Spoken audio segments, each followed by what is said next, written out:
R. Kala to introduce the speaker to us. Over to you, ma'am. Good evening to all the participants and good morning to Professor Johannes Hattingh.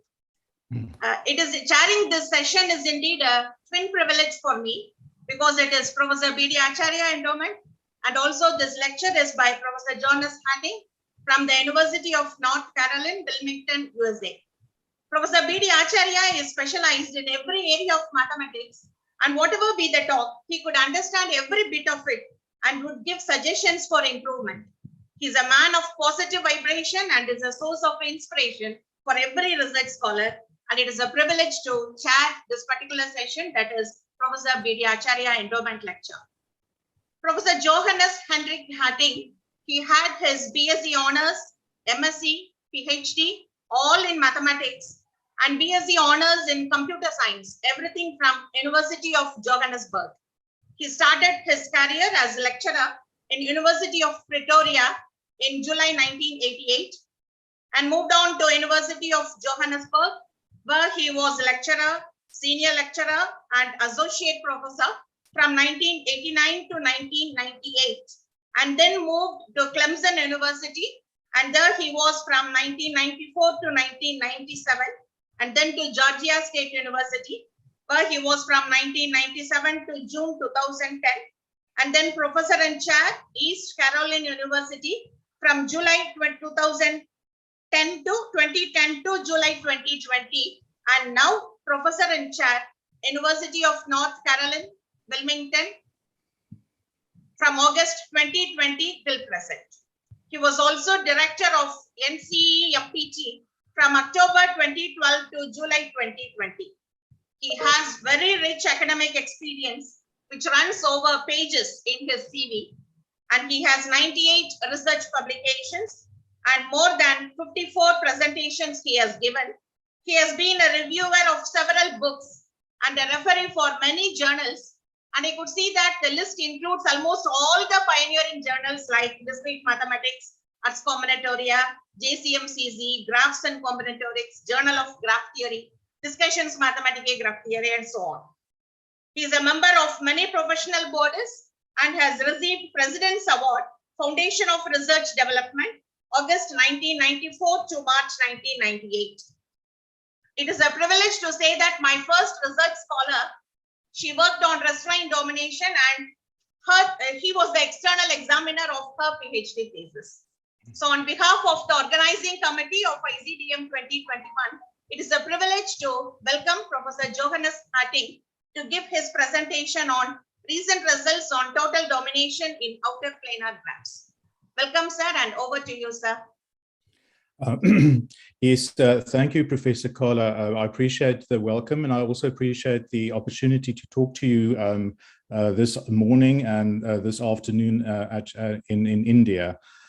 So I just want to speak about recent results on the total domination number of maximal outer planar graphs. If we can, if I can just go forward now, let me see. So what we have is, you can think of this as being an art gallery. So it's a simple closed polygon, P with n sides, together with its interior. And then we say a point X in P is visible from a point W. And I will eventually get this right. A point X in P is visible from a point W, provided that the line segment joining W and X does not intersect the exterior of P. For example, if you're in an art gallery and there's a corner and X is hiding behind on one end of the corner and W is on the other side, then obviously W and X won't be able to see each other, and the straight line segment will be intersecting the boundary. The next thing is that of a set of points is a guard set for P, provided that every point in X in P, there exists a W in this guard set such that X is visible from W. And then we have the associate parameter. And the associate parameter says GP is the minimum cardinality of a guard set for P. So GP is the minimum number of guards needed to prevent theft from a gallery. This problem was first posed in 1973 by the mathematician Victor Klee. So here's an example of the Guggenheim Museum Bilbao. In Bilbao is a museum of modern and contemporary art, and is designed by the Canadian-American architect Frank Gehry and located in Bilbao, Basque country in Spain. And you see all those wonderful surfaces on this art gallery. Sometimes these surfaces are quite dangerous. I know there's, I think there's an opera house in, I think it's Los Angeles, where they also had these surfaces, and it basically turned the sun in a death ray because it was just concentrating the sun rays on cars parked in the streets and and starting to destroy them. So they had to reshape some of the surfaces, or do something to the surfaces to prevent the sun ray from turning into a death ray.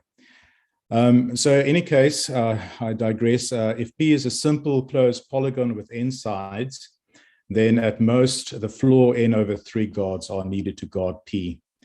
This is due to Svattal in 1975 with a very complicated argument, which was published in the Journal of Combinatorial Theory, was about 2 or 3 pages long. This then was simplified by Fisk in 1978 with a 3-coloring argument. And Fisk's proof is so short and elegant that it was chosen for inclusion in the proof from the book. Now, the proof from the book is a book of mathematical proofs by Martin Ager and Gunther M. Ziegler. The book is dedicated to the mathematician Paul Ardos, who often refer to the book in which God keeps the most elegant proof of each mathematical theorem. Of course, Professor Ardos had a few other interesting stories about this as well, but I won't go into that stories, might just upset people. But if I can just go on now, I hope, yeah. So let's just look at this polygon. This is the room, let's say, in an art gallery. And what you, so this is the proof of Fisk of, that at most n over 3, the floor of that guards are needed. So the first thing that you do is you start triangulating this polygon. And so we see that the bottom sketch shows how this polygon is being triangulated. And then it's well known that if you have a triangulated polygon, we can always 3-color them. So here we 3-color this triangulated polygon using 3 colors, blue, green, and red. And then the next thing is, so you have 3 color classes. You take the one color class with the minimum cardinality. And of course, then you see that that color class cardinality is going to be less or equal to the cardinality of the other 2 colors. You add those all up, and then you get the result that the smallest color class has at most n divided by 3 elements in the color class. That, of course, forms a dominating set or a guarding set. And then we have our result. So it's an extremely elegant proof. Just to recap, here's the steps. You triangulate, you 3-color the vertices with any color form a valid guard set, because every triangle of the polygon is guarded by its vertex with that color. And then you take the one with the minimum amount, and then of course you get at most n over 3, the floor of that guards.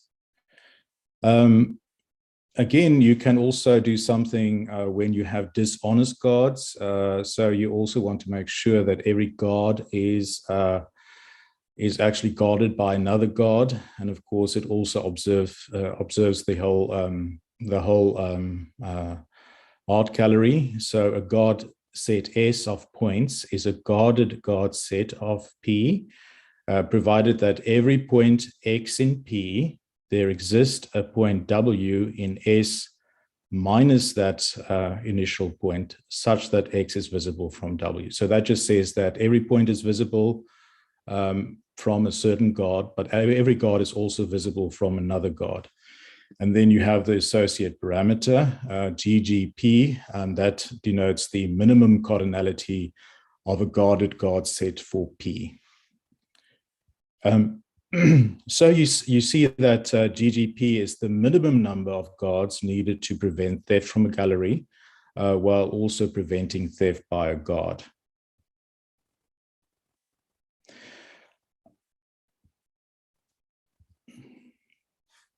And so we have the first theorem on this subject was this. If P is a simple closed polygon with n sides, then we need at most the floor of 2n divided by 5 guards. But unfortunately, that proof was wrong. And this is a counterexample to this proof. So if, for example, if I can just do the annotate thing, let me see, I have to choose the drawing tool. Okay, there we are. So for example, if you want to guard this part of the gallery, you have to put a guard right there. And you have to put a guard there. And you have to put a guard there as well. And then remember, you have to have a guarded guard set. So you have to somehow do something here around here. So that at least gives you 4 guards now. But unfortunately, you can try to put it right here. So you guard that guard and this guard, but then you have a problem with this one. So I think you sort of intuitively can see that you will need at least 5 guards to do this, and 5 guards are exactly the number that you need. So the guarded guard number for this polygon is 5, which is bigger than 4, and the cardinality of the vertices of this polygon is 12. So it's 2 times 12 divided by 5. So obviously this result is wrong.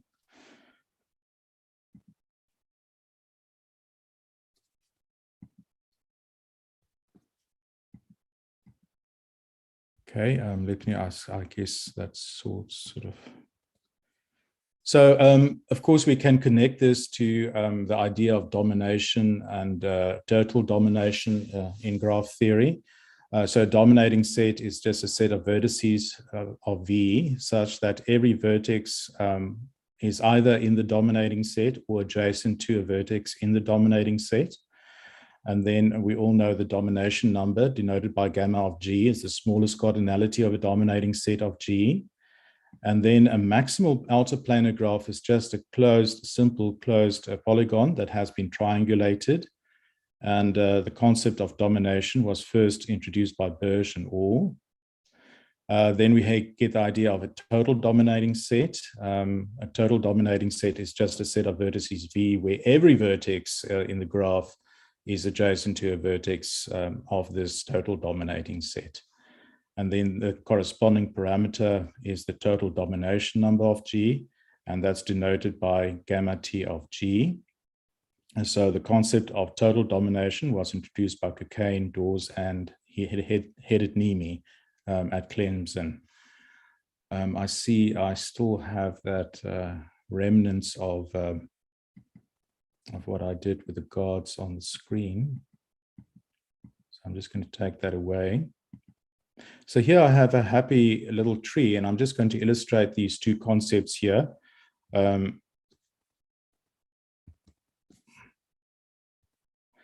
So for example, here we have a tree, and we have a dominating set of size 3. And so every vertex which is not in the set is adjacent to something in the set. And then the corresponding parameter, the corresponding result for total domination. Here, every vertex is adjacent to something in the black set. And so this is the total domination number of the tree T is 4. So the result of Schwartal and reproved by Fisk says the following: if G is a maximal outer planar graph of order at least 3, then gamma of G is less or equal to the floor of n divided by 3.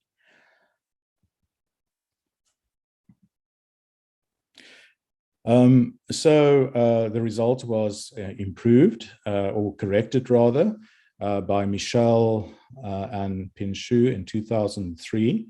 They said that if P is a simple closed polygon with at least 5 sides, then the guarded guard set of P is at most 3n minus 1 divided by 7. And they use basic induction. So I just quickly want to show you the gist of the proof. So they set up the base part of this proof by proving the following.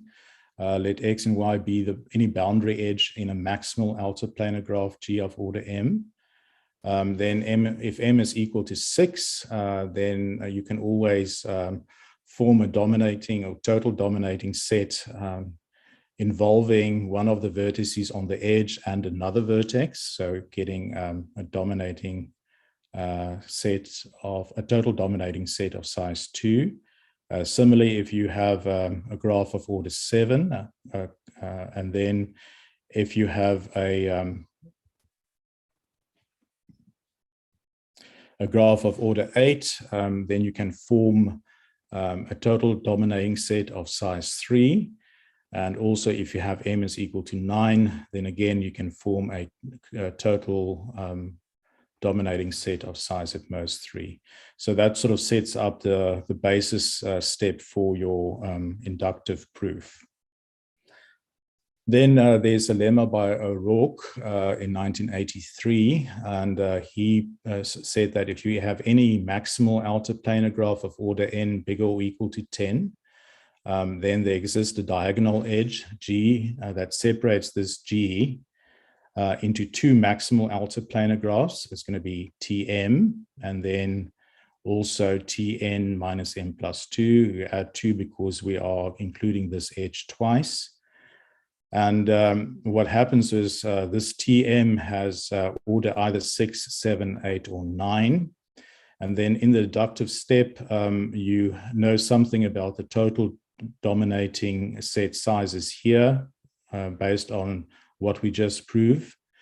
And then we use the induction hypothesis on this part of the graph. And then every time it actually works out that you get the size that you wanted. So hopefully that's sort of clear. And this appeared in the Journal of Computational Geometry. So if you want to look at the proof of this result.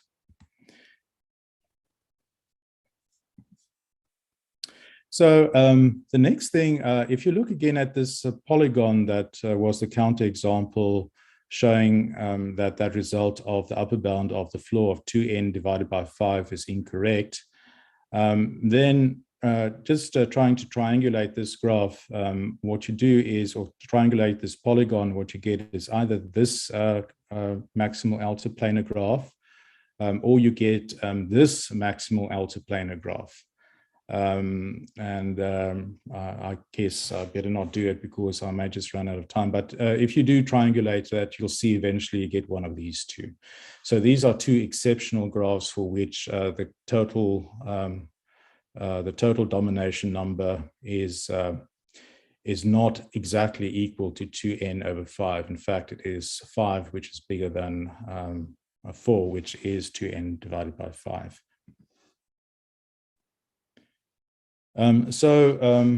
Myself with colleagues at the University of Johannesburg, we proved the following, that if G is a maximal outer planar graph of order n, bigger or equal to 5, and G is not one of these exceptional graphs, then actually that result is true, that the total domination number of G is at most 2n divided by 5. And you can also show that this upper bound is actually best possible. A fan of order n bigger or equal to 5 is just a path. Then you introduced a new vertex, and you join that new vertex to every single vertex on the path. And then, of course, you create a fan. I'm just quickly going to step through the sketch of this proof, how we prove this result. So again, we're going to use, we start with n equal to 5.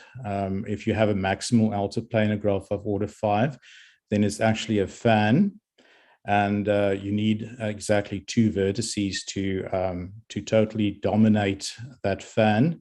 And that, of course, is equal to 2 times n divided by 5, since the order is now 5. So now we're going to suppose this result is not true. Okay, so this means that there is a minimum integer n, bigger or equal to 6, and a maximal altiplanar graph of order n, which is neither one of these 2 exceptional graphs. And the total domination number of that graph is going to be bigger than the floor of 2n over 5. And then among all those counterexamples, we actually choose one with the fewest number of vertices of degree 2. Okay. So the way we did this, we then tried to prove some results regarding this example, this minimum counter example. The first thing is that we showed that n must be congruent to 2 mod 5. So if there is a counterexample, then the smallest order it could be is going to be 7. The second claim is this claim that G does not contain one of these exceptional graphs as an induced subgraph, and just means that this vertex, that vertex, U1, U2, U4, all have degree 2, while these 2 may actually have degrees bigger than what's indicated here. The same here as well. It doesn't contain vertices U1, U2, U3, U4, and U5, such that the degree of U1 is 2. The degree of U3 is going to be 3. The degree of U4 is going to be 3. And then the degree of U2 is bigger or equal to 4. And the degree of U5 is bigger or equal to 2. So these 2 graphs do not appear as induced subgraphs in our counterexample. We all know that if we have a maximal altiplanar graph, then we can actually put vertices on every single interior, interior area. And then we join 2 adjacent areas if they are adjacent in the original graph. This, of course, causes a tree associated with G. And we also note that if we look at the original maximal altiplanar graph, then what's going to happen is that the leaves of our tree will be corresponding to vertices of degree 2. I can perhaps illustrate that with a previous example. For example, we can put a vertex there, a vertex there, a vertex there. Then this one is joined to that vertex is joined to that one. And of course, in the tree, the vertex corresponding to this triangle will have degree 1. And that corresponds to this vertex of degree 2 in the original graph. Then the next thing that we showed is that we may assume that each leaf of our tree that we constructed from this maximal altiplanar graph is a distance at most 4 from a 3 vertex. So each leaf of T is at distance at most 4 from a 3 vertex. And here's just lots of trees, trees T0 through to T14. And we're going to show that this tree that we got from this maximal altiplanar graph does not contain one of these trees as a subgraph. And that will eventually lead to a counterexample. So T does not contain any of the trees depicted above as a subtree. And let's just look at the first example. This is our tree T0. And the altiplanar graph corresponding to this tree would be this. Here we have the triangle corresponding to this vertex up here. Here we have another triangle that correspond to this one. Obviously, these two are joined in the tree, the same here.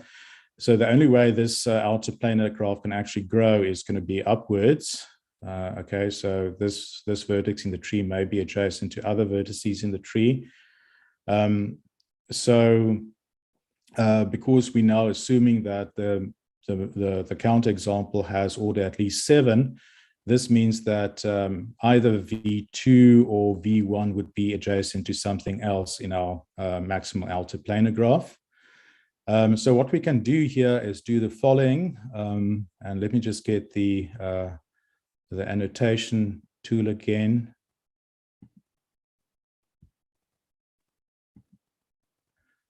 So what I'm going to do is I'm going to remove this edge here.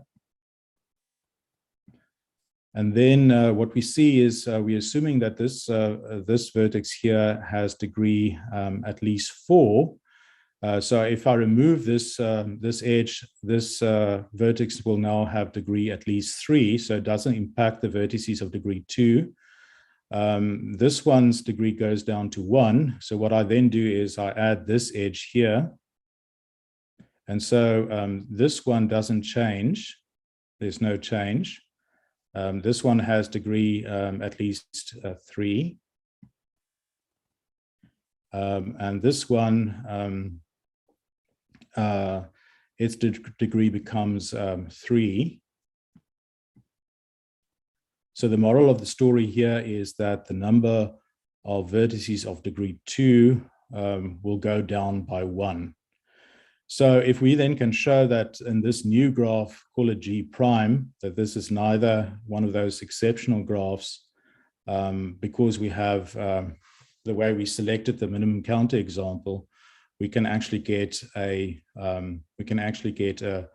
total dominating set of size 2n divided by 5 for this graph G prime.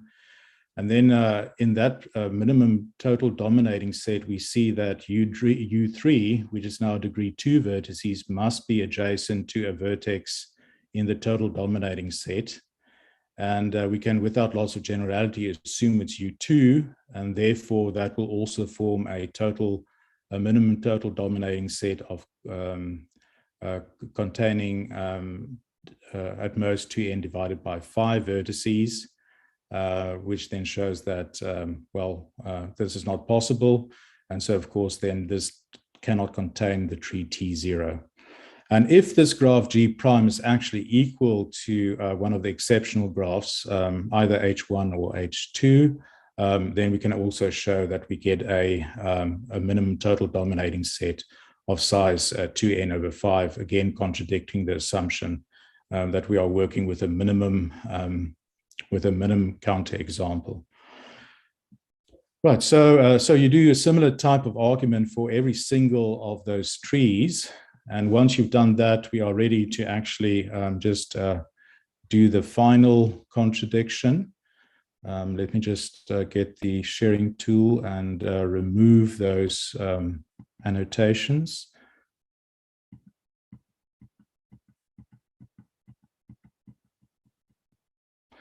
Okay. So to complete the graph, or to complete the proof rather, what I do is if I can just get this draw. And what I do is I'm going to look at any 2 leaves of G at maximum distance from each other. So I'm going to look at U there, and then go down.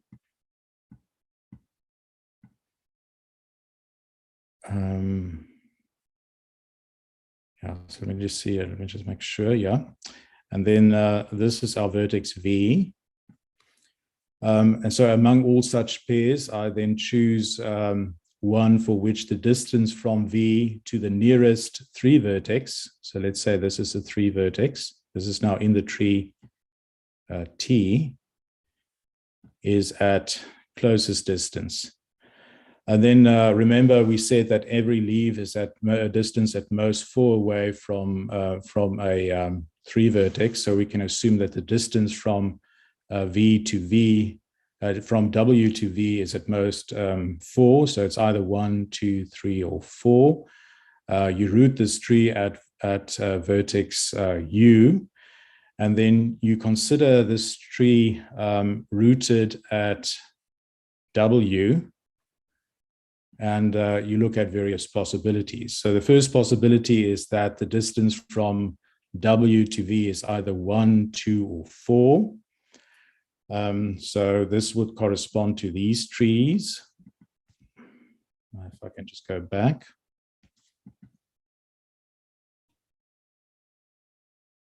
So this would correspond to T0 or T1 or T2 or T3.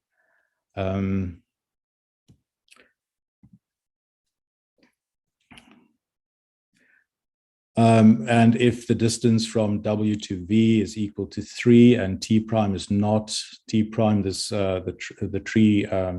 subtree rooted at W is not equal to P7, then we just look at this tree T star, and we set T star equal to T prime. Now, if the distance from W to V of this then forms a P7, then what you're going to do is you root the tree at the parent of W. If the parent of W does not have degree 2, if it has degree 2, then you actually root the tree at the grandparent of W. And in any case, if you look at what's happening here, you're going to get one of those exceptional subtrees. And so, of course, they occur, but that's a contradiction because we said that these trees cannot occur because of the theorem that we showed earlier. And so, of course, our initial assumption is wrong, and therefore the total domination number of this outer planar graph is at most 2n over 5. If it's not one of those exceptional graphs. So that sort of gives you an idea of this. The next thing is just to show that this result is actually best possible. So if you look at very small orders, let's say 5, 6, 7, 8, and 9, you can actually get that that these graphs achieve the upper bound of 2n divided by 5. Don't get confused about the squares. This is actually connectors for describing a general construction of graphs achieving the upper bound. So for example, here we see that we can take this vertex here and that vertex. That vertex dominates everything, and then this vertex is the partner for this vertex. And again, for this, you can actually check for each of these graphs, we achieve the upper bound of 2n divided by 5. So let's just look at the first example. Suppose we have n congruent to 0 mod 5. Let's look at 20, for example. So for 20, you're going to take these building blocks, take this, basically it's the fan,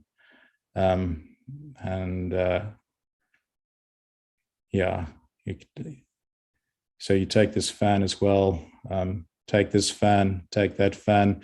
And then what you do is you take these two connectors in the first fan and these two connectors in the second fan and connect it to this vertex in the third fan and this vertex in the fourth fan. This creates a maximal outer planar graph. And you see that in any total dominating set for this maximal outer planar graph, you have to dominate these end triangles. So you have to include one vertex there, but then you also need to include another one to dominate that one. And so therefore what then happens is you have two in each of those four building blocks. And so eventually you get exactly what you want, that the total domination number of this graph is going to be 2n over 5. And if there should be a t just below this gamma.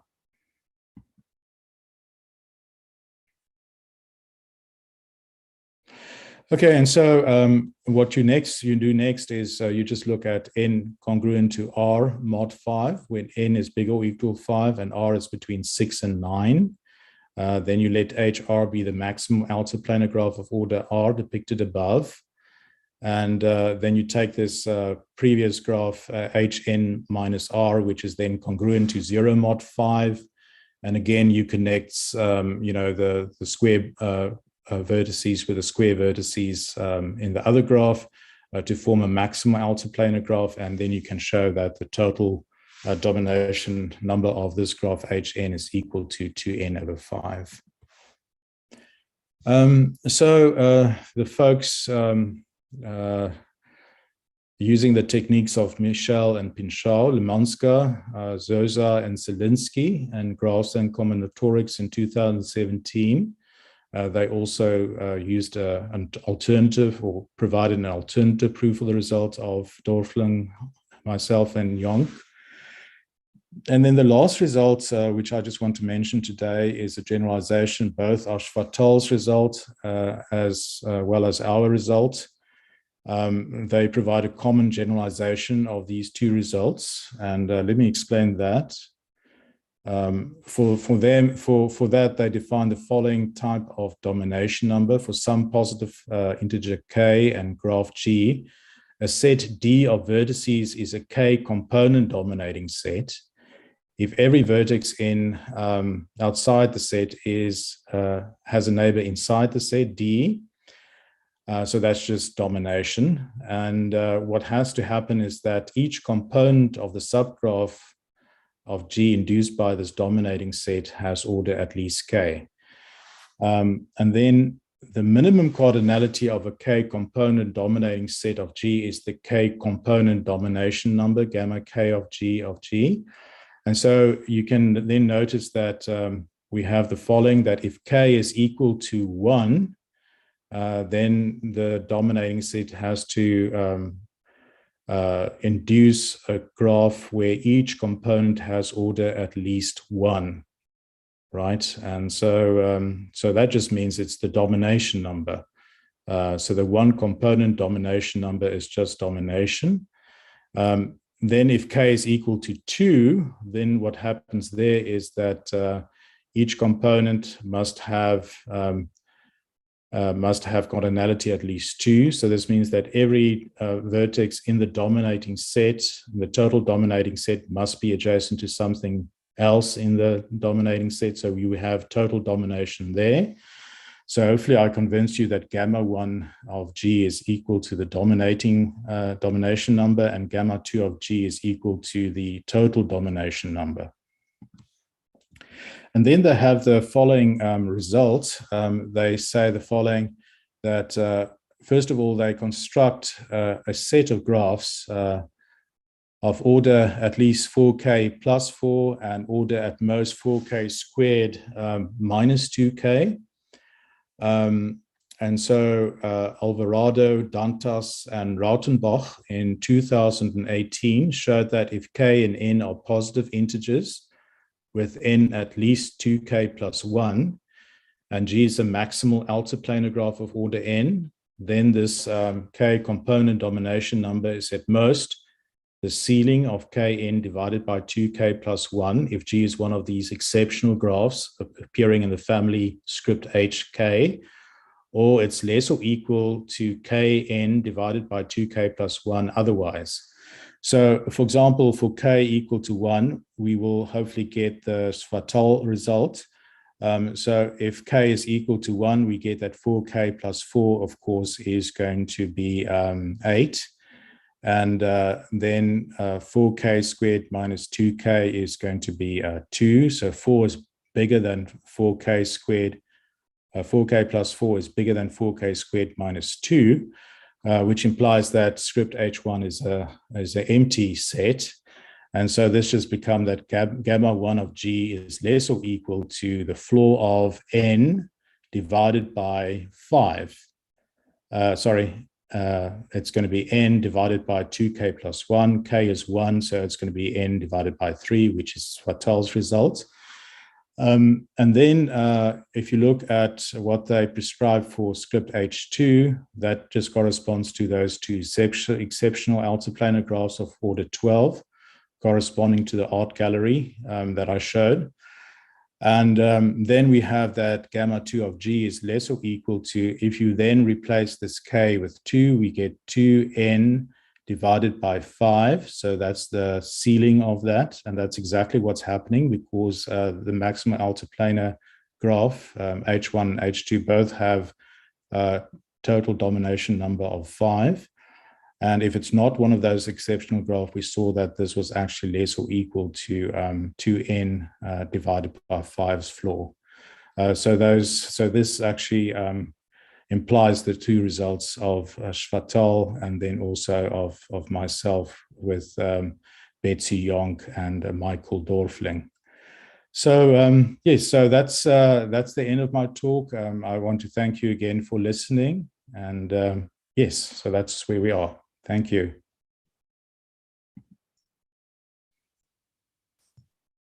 So thank you, Professor Hattingh. Now the session is open for questions.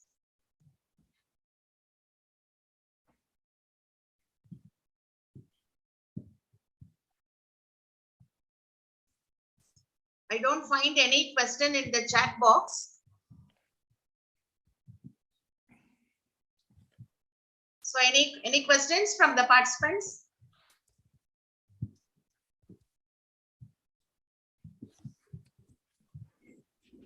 I don't think there is no question in the chat box. Yeah, yes, sir.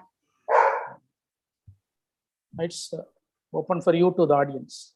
Okay.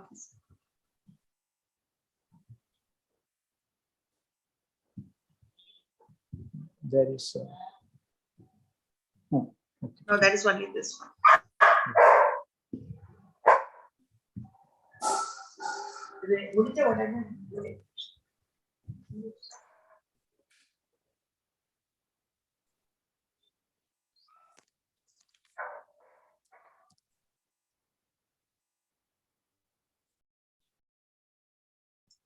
So if there are no questions, shall we conclude, sir?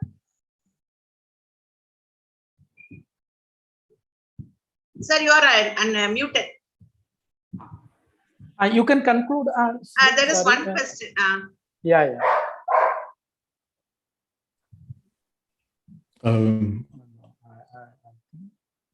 That we can. Yeah. You can conclude. Yeah. So if there are no questions, so on behalf of the organizing committee of ICDM, we thank you, Professor Johannes Hattingh, for giving an excellent lecture. So thank you, sir. Thank you. Well, thank you very much for inviting me, and yes, hopefully next time we can see each other in person. Sure. Yeah, definitely, Johannes. Definitely. Thank you very much. And a special thanks for joining in the morning. Thank you, sir. No problem. Thank you. Yeah. Okay, fine. Bye-bye. Bye. Bye.